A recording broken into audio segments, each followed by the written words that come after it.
I'd like to ask our friend and chamber member Alex Mansour, who's the CEO of Nomad Capital.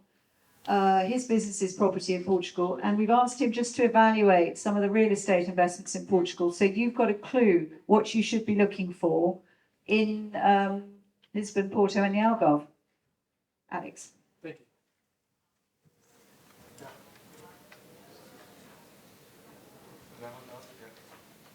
Hi, I'm Alex. How is everyone?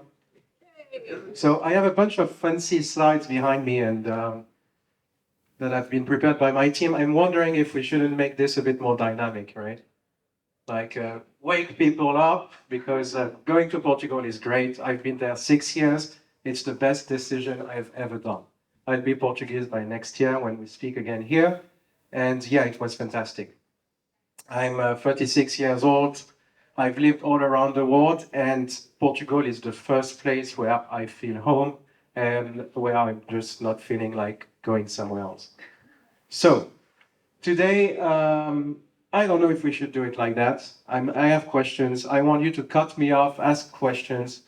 The thing is, I've done several projects in Lisbon, Porto, the Algarve. I think our turnover has been about €500 million.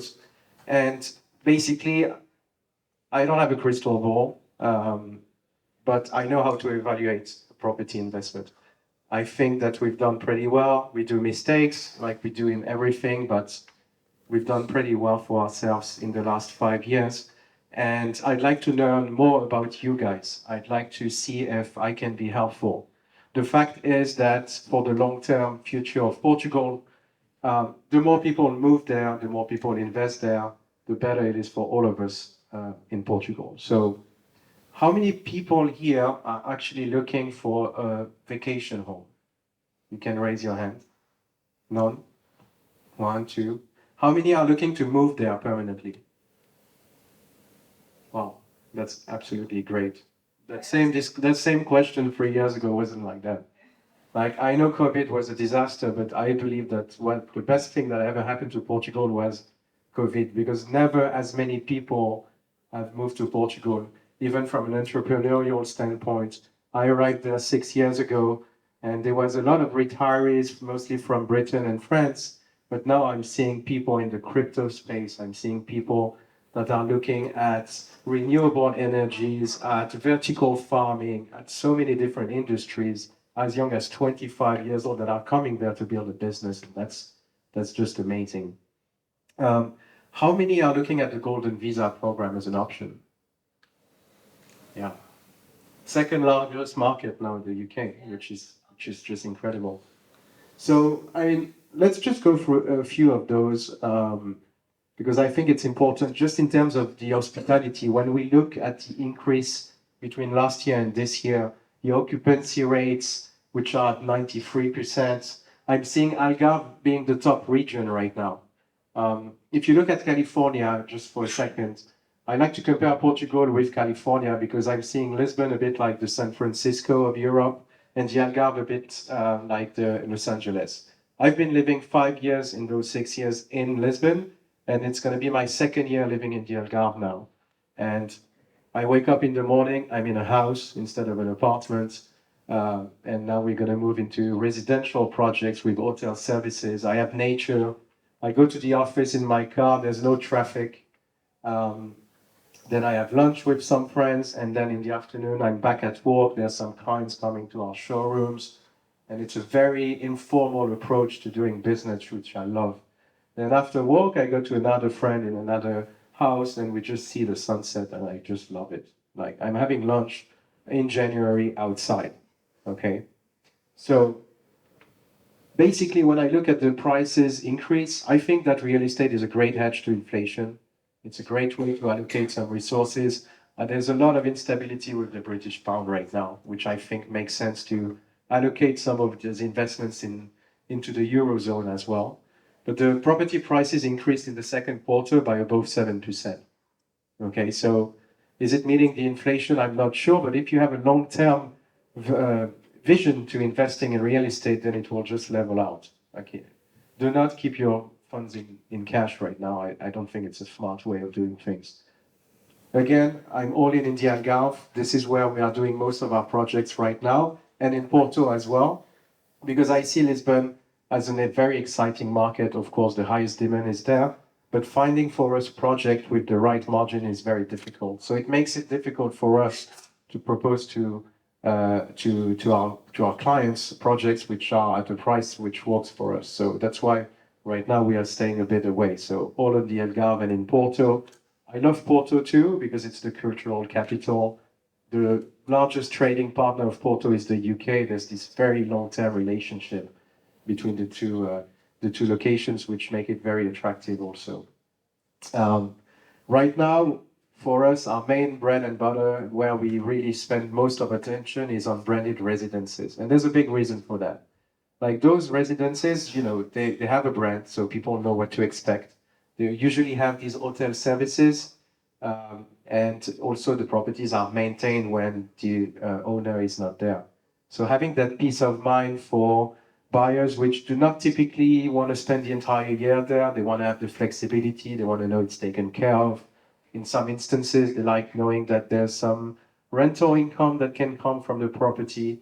So that's also where we do most of our investments at the moment, in what we call branded residences, which are looking a bit like resorts with amazing amenities, but it's an apartment in which you can stay 1 month, 6 months, or 12 months of the year. So that flexibility resonates with a lot of people, especially when it's a second home, for instance.